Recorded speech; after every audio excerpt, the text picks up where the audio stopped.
अरे विकास भैया, क्या हुआ? ऐसे परेशान बैठे हैं, क्या हो गया? रवि तुम। हाँ भैया। हाँ, सब कुछ ठीक है ना भैया? कुछ दिक्कत है क्या? ठीक ही है। क्या भैया, बहुत परेशान लग रहे हैं। कुछ बात ऐसा है तो बताइए हमको। यार का है ना, परेशानी की बात ही ऐसी। छोटुआ है ना, हाँ। उसको लेकर मैं बड़ी परेशान। समझ में नहीं आ रहा है, इतना परेशान करके रखा ना, इतना उधम मचा दिया है कि अब दिमाग काम करना बंद है। छोटू भैया ऐसा क्या कर दिए हैं? अरे घर में उधम मचाया रहता है, पत्नी के साथ मार पीट, जो दिन रात नौटंकी करता है। मेरा कान एकदम क्या बोले फटा जा रहा है, दिमाग फटा जा रहा है। समझ में नहीं आता है, कोई ऐसा उसका उपाय नहीं है कि हम उसको ठीक कर पाए। एकदम जब न तब वो एकदम उधम मचा दिया है। घर से पत्नी को एकदम क्या बोले हम। छोटू भैया ये सब करते हैं, लेकिन भाभी तो काफी शांत स्वभाव की है भैया। अरे यही तो सबसे बड़ी बात है, जो उसकी पत्नी है इतनी शांत स्वभाव की, इतनी अच्छी है, अच्छा। इतना ज़्यादा माने नौटंकी किया हुआ है ना उसके साथ, समझाने से वो समझने वाला है नहीं। अब इतनी परेशान है, ये कहीं कुछ बड़ा ना कुछ कर दे। भैया ये तो बहुत ही गलत बात है। अगर भाभी चाहे तो छोटू भैया के खिलाफ कानूनन केस दर्ज कर सकती हैं, और ये बहुत बड़ा सज़ा भी है, आपको पता होना चाहिए। क्या? अगर भाभी इसके खिलाफ अगर केस दर्ज करा दे तो भैया पे कानूनन कार्रवाई भी हो सकती है। हाँ, भैया की, छोटू भैया की सारी बदमाशी निकल जाएगी। कोई उपाय है उसका? क्या उपाय है, बताओ तो कुछ। भैया आपको पता होना चाहिए, ये कानून के तहत इसके खिलाफ महिलाओं के उत्पीड़न और घरेलू हिंसा के खिलाफ संसद में इसके खिलाफ 2005 में कानूनन इसकी ये बिल पास हुआ। अगर कोई महिला पे उत्पीड़न या फिर घरेलू हिंसा होता है और वो इसके खिलाफ कंप्लेंट दर्ज करती है, तो किसी भी पुरुष जो अगर उस पर उत्पीड़न करता है उस पर कानूनन कार्रवाई हो सकती है। हाँ। तो छोटू भैया पे भी बदमाशी का सारा चार्ज लग सकता है भैया। उनको बोलिए ये सब नहीं करने के लिए। हाँ, अरे तब तक छोटुआ को एकदम दिमाग ठीक हो जाएगा। हाँ भैया। सुनो, इसके बारे में और विस्तार से कैसे जानकारी मिलेगी कि उसको मदद पहुंचाया जा सके, ये बताओ, उसका दिमाग ठीक किया जा सके। भैया हमको तो इसके बारे में ज़्यादा जानकारी नहीं है, क्योंकि इस विषय के बारे में तो हमको कॉलेज में पढ़ाया गया था। हाँ। लेकिन एक अधिवक्ता हैं, हाँ। माधव प्रसाद यादव। कहाँ मिलेंगे वो? वो अभी आए हुए हैं मेरे भैया के घर के पास। हाँ। तो हम उनको लेके आते हैं बैठक के पास। आप थोड़ी देर में वहाँ पहुँचिए, आपको उसका जितना भी जानकारी चाहिए होगा ना इसके बारे में, इस कानून के बारे में, आप सब वहीं ले लीजिएगा। चलो चलो सर, देर नहीं करना, तो जल्दी चलो। हम उनको लेके आते हैं, हाँ, आप पहुँचिए बैठक में। ठीक है भैया? ठीक है, जल्दी ठीक है। जल्दी जाओ, जल्दी ठीक जाओ, है। हम बस आए। आप तो कर दिमाग। अरे नमस्कार भैया, नमस्कार। सर है माधव प्रसाद यादव, ये पटना उच्च न्यायालय में अधिवक्ता है। आपको प्रश्न पूछना था ना उसके विषय के बारे में, आप सब पूछ सकते हैं भैया। सर प्रणाम सर। सर वो क्या है ना, हमारे जो छोटुआ भाई है, वो पत्नी को जब न तब पीटता रहता है। तो ये कौन बोला घरेलू हिंसा महिला उत्पीड़न अधिनियम, उसके बारे में सर थोड़ा सा हमको इसके बारे में विस्तार से बताइए कि महिला उत्पीड़न अधिनियम क्या है। तो इसके बारे में विस्तार से थोड़ा बताइए। घरेलू महिला उत्पीड़न निवारण अधिनियम जो है 2005 में इसको लाया गया।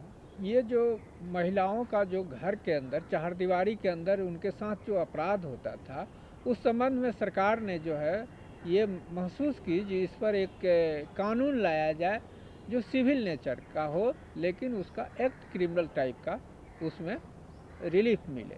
तो इसीलिए जो है सो protection from women from the domestic violence act करके जो है 2005 में एक कानून सरकार लाई।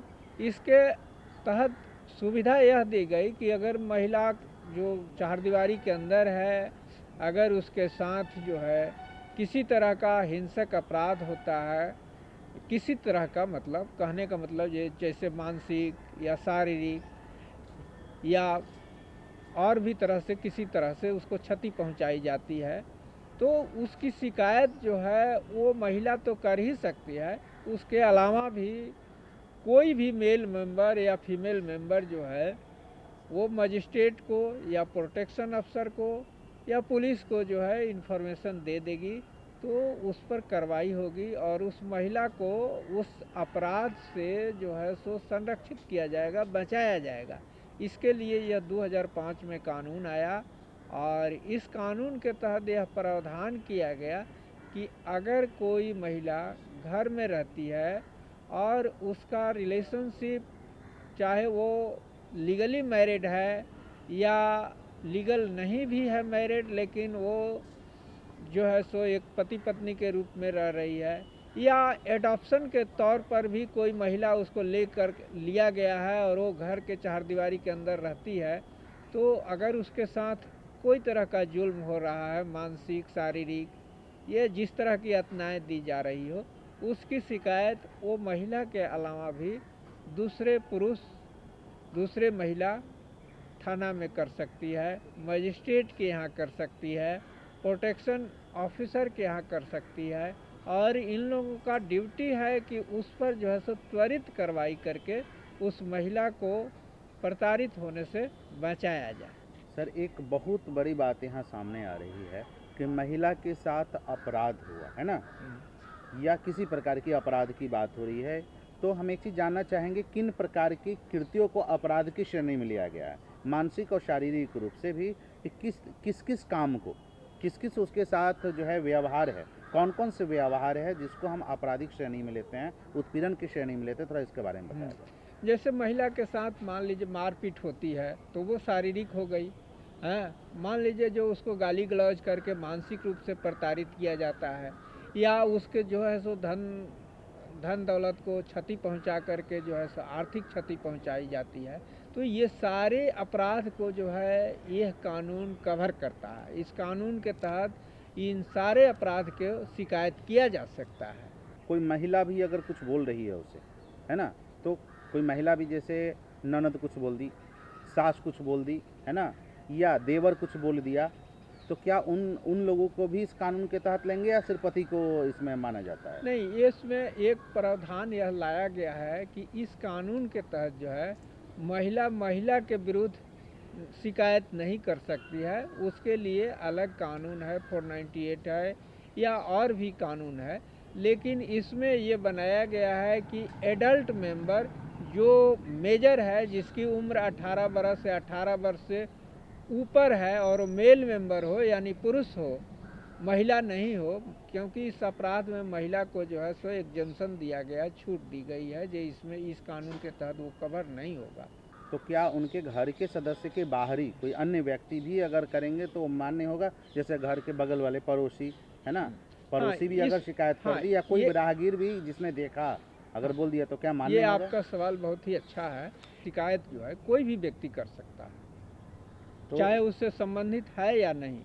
एवियन की अनजान आदमी भी अगर देख रहा है जब महिला के साथ जो है किसी तरह का जो है सो प्रताड़ना हो रही है, मारपीट हो रही है, और वो अपना शिकायत स्वयं नहीं कर सकती है, तो वो तीसरा आदमी भी, बाहरी आदमी भी उसकी शिकायत थाना में कर सकता है, मजिस्ट्रेट के यहाँ कर सकता है या कर सकती है, इसमें कोई रोक नहीं है। अच्छा, एक बात आई है कि क्या उसी महिला को यहाँ जो परिभाषा महिला की दी गई है अगर उत्पीड़न में, वो शादीशुदा पत्नी होना ही लाजमी है, या उसमें घर की कोई भी महिला आ सकती है जो बहन के रूप में भी हो, माँ के रूप में भी हो, है ना, उसके साथ भी अगर असॉल्ट हो रहा है तो क्या वो भी मान्य होगा, या सिर्फ पत्नी होना जरूरी, पत्नी के साथ होगा वही? नहीं, ये क्वेश्चन ठीक है आपका जो है सो।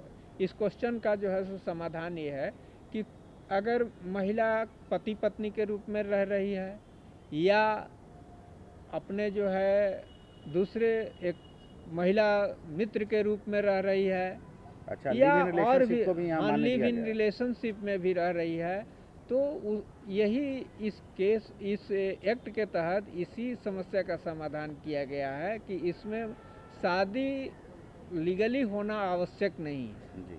कोई एडॉप्शन से भी लिया है, किसी लड़की को गोद लिया है बहुत पहले और वो जो है प्रताड़ित हो रही है, तो उसकी शिकायत भी इस कानून के तहत किया जा सकता है। यानी कहने का मतलब है जो इसमें शादी वाली शर्त नहीं है, कोई भी महिला है अगर किसी के पुरुष के द्वारा प्रताड़ित होती है तो उसकी शिकायत और वो भी घर के चारदीवारी के अंदर एक छत के नीचे जहाँ रह रहा है, उसमें उस परिस्थिति में अगर कोई महिला प्रताड़ित होती है और तो वो महिला स्वयं या कोई तीसरा आदमी या पुलिस या मजिस्ट्रेट स्वतः भी इस पर संज्ञान लेकर के और आगे की कार्रवाई करके जो आदमी प्रताड़ित करेगा उसको दंडित किया जा सकता है। एक महिला का तो खैर मान लीजिए डिफिनेशन हो गया वहाँ कि वो शादीशुदा नहीं भी है, माने लिव इन रिलेशनशिप में भी रह रही है, तो उस पर भी ये नियम लागू होगा।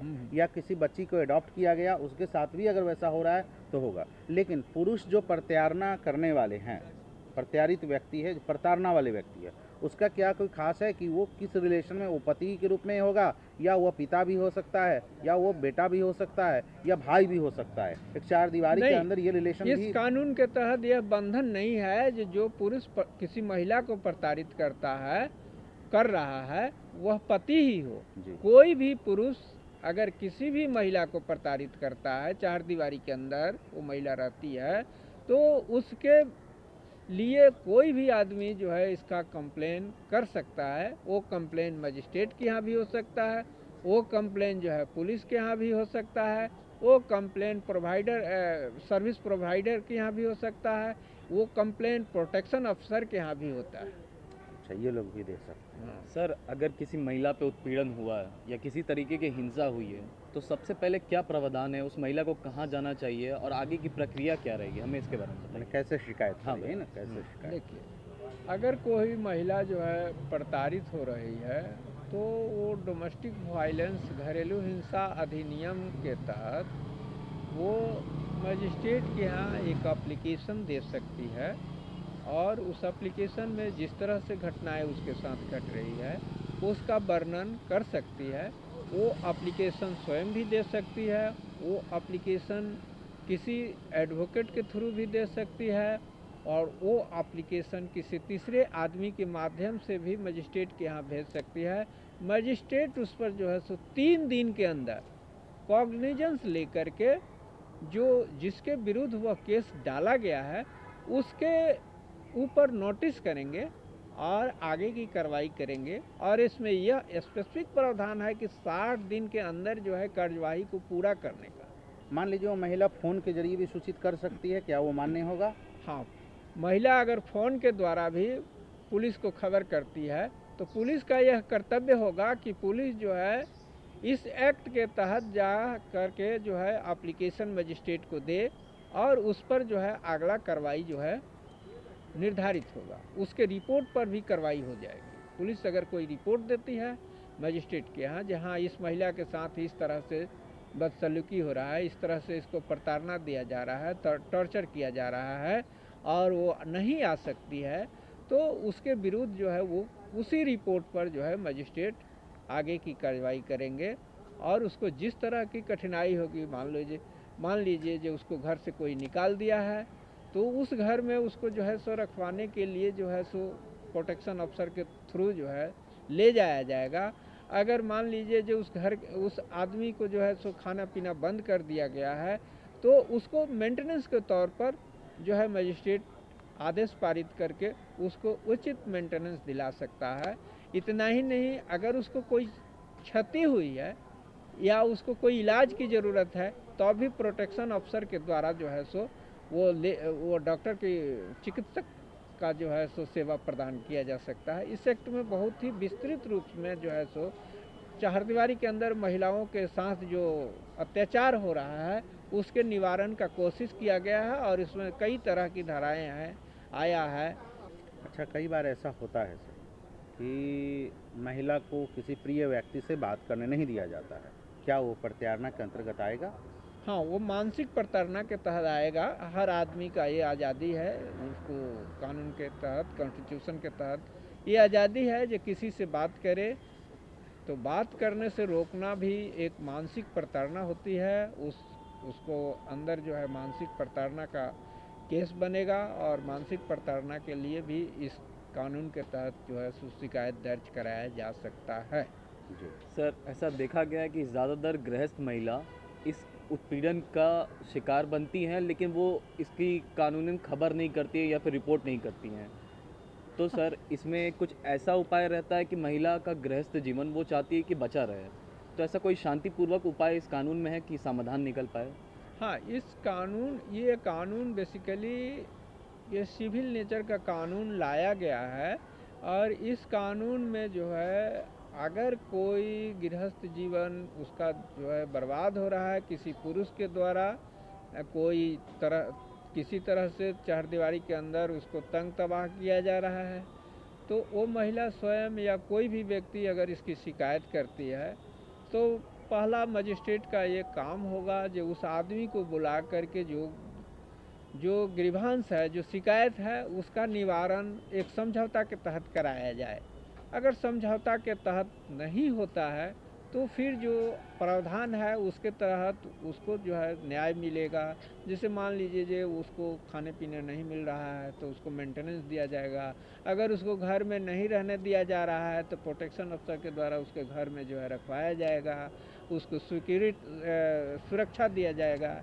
ये सारी प्रावधान किया गया है इस कानून के। सर आपने बताया ये मेंटेनेंस, ये मेंटेनेंस देता कौन है? ये पति या फिर घर के लोग देते हैं या फिर ये? हाँ, ये मेंटेनेंस जो मेंटेनेंस होगा वो वही आदमी जिसकी उसका भरण पोषण का लाइबिलिटी होगा। अच्छा। जैसे मान लीजिए जो कि जिस आदमी के साथ वो महिला रह रही है उससे क्या उसका संबंध है। अगर पति पत्नी का संबंध है तो पति देंगे। अगर वो जो है एज ए मित्र, महिला मित्र के रूप में रह रही है तो जिनकी मित्र है वो मेंटेनेंस देंगे। अच्छा सर, एक चीज़ जानना चाहेंगे हाँ, कि जैसे महिलाएं तो नहीं पहुंच पा रही है, मान लीजिए घर के अंदर कैद है या अन्य पुरुष नहीं कर पा रहे, क्या इसके लिए सरकार द्वारा कोई हेल्पलाइन नंबर जारी किया गया है जिसके पास कि अपनी बात पहुंचा सके, जहां से उसे मदद मिल सके? हाँ, देखिए इसका जो है आपको कई एक तरह का हेल्पलाइन है जी। जैसे पुलिस के यहाँ आपका हेल्पलाइन है, वो पुलिस जो है पुलिस को फ़ोन कर सकती हैं तो उस पर कॉग्निजेंस हो जाएगा। पुलिस जो है सो उसके आधार पर इंक्वायरी करके रिपोर्ट जो है सो मजिस्ट्रेट के यहाँ देगा। मजिस्ट्रेट जो है इस कानून के तहत कार्रवाई करेगा। महिला थाना है, महिला हेल्पलाइन है, उसमें भी इसके तहत जो है सो शिकायत कर सकती हैं, फ़ोन से कह सकती हैं, और वो फ़ोन पर जो है सो वो कंप्लेन लॉज हो जाएगा और उस पर जो है सो इंक्वायरी होगा। वो इंक्वायरी चाहे जिस अथॉरिटी के द्वारा हो, पुलिस के द्वारा हो, प्रोटेक्शन अफसर के द्वारा हो या सर्विस प्रोवाइडर के द्वारा हो, ये कई इसमें जो है अथॉरिटी है, किसी के द्वारा भी या मजिस्ट्रेट स्वयं उसको इंक्वायरी कर सकते हैं। सिर्फ सूचना मिलना चाहिए। तो सूचना चाहे वो टेलीफोनिक हो या लिखित रूप में हो, किसी तरह से जो है, चाहे वो जो प्रताड़ित होने वाला व्यक्ति है वह देता है या उसका कोई रिलेटिव देता है या कोई थर्ड पार्टी जो है मोबाइल से बोल सकता है। तो सर आपका बहुत बहुत धन्यवाद। सर आप हमारे इस कार्यक्रम में आए और इतनी ज़रूरी जानकारी हमारे दर्शकों के साथ साझा की। जाते जाते हमारी दर्शकों के लिए कोई संदेश? दर्शकों को मैं बताना चाहूँगा कि कोई भी कानून आता है तो वो कानून तभी फलीभूत हो सकता है, तभी लागू हो सकता है जब आप उसके बारे में जानकारी रखते हैं। तो इसलिए जानकारी के लिए यह कार्यक्रम देखा करिए, और साथ ही साथ न्यूज़पेपर, रेडियो, टीवी पर भी इस तरह की बहुत सारे चीज़ें आती है, उसको ध्यान से सुनिए और समझिए और उससे अपना बचाव कीजिए और अच्छा जीवन जीने की कोशिश कीजिए। यही मेरी शुभकामना है और सभी को सलाह है। तो सुधी दर्शकों, आप हमें कोई भी सलाह या सुझाव कार्यक्रम से संबंधित दे सकते हैं। इसके लिए हमारा पता आपके समक्ष है। कार्यक्रम गांव घर, निदेशक, दूरदर्शन केंद्र, फ्रेजर रोड, पटना 8,01,000। साथ ही हमारा ईमेल आईडी है directorddkpatna@gmail.com। तो इसी के साथ हमें और हमारी टीम को दीजिए इजाज़त। फिर हम मिलेंगे आपसे अगले अंक में किसी खास विषय के साथ। तब तक के लिए प्रणाम, नमस्कार और लोकगीत का साथ में आनंद लीजिए। गईले गिरधारी हमार, हृदय के बिदारी, यारी महंगार पड़ा।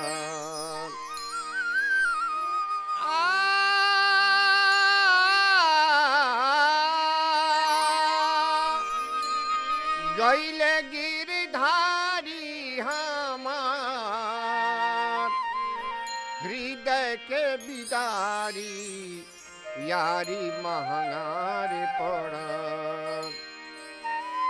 देके गईले प्रेम के बीमारी यारी महंगा पड़ देके गईले प्रेम के बीमारी यारी महंगा पड़ देके गईले प्रेम के बीमारी यारी महंगा पड़ देके गईले प्रेम के बीमारी यारी महंगा पड़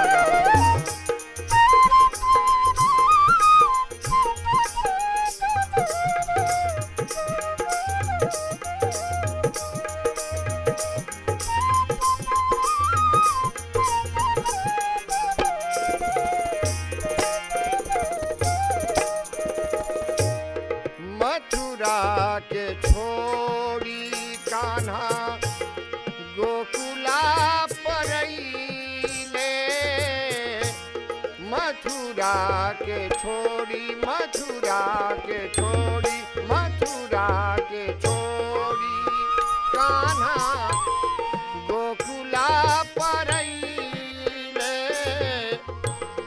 हम बीरहीनिया के सुध बिसरावले सुध बिसरावले हम बीरहीनिया के सुध बिसरावले सुध बिसरावले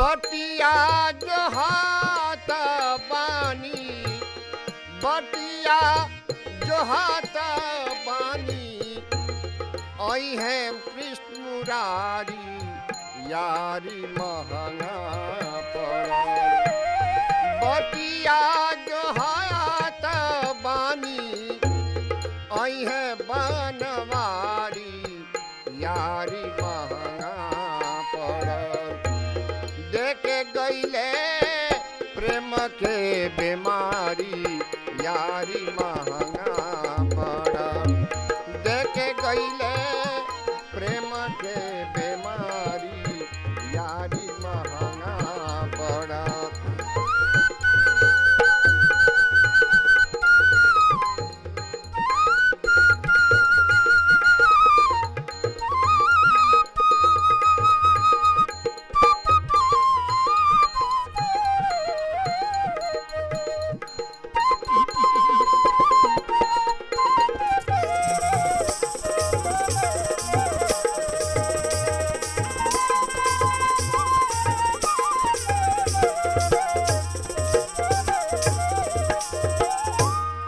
कहानी ना एको बात कान्हा काहे कैले घात कहानी ना एको कहानी ना एको कहानी ना एको बात कान्हा काहे कैले घात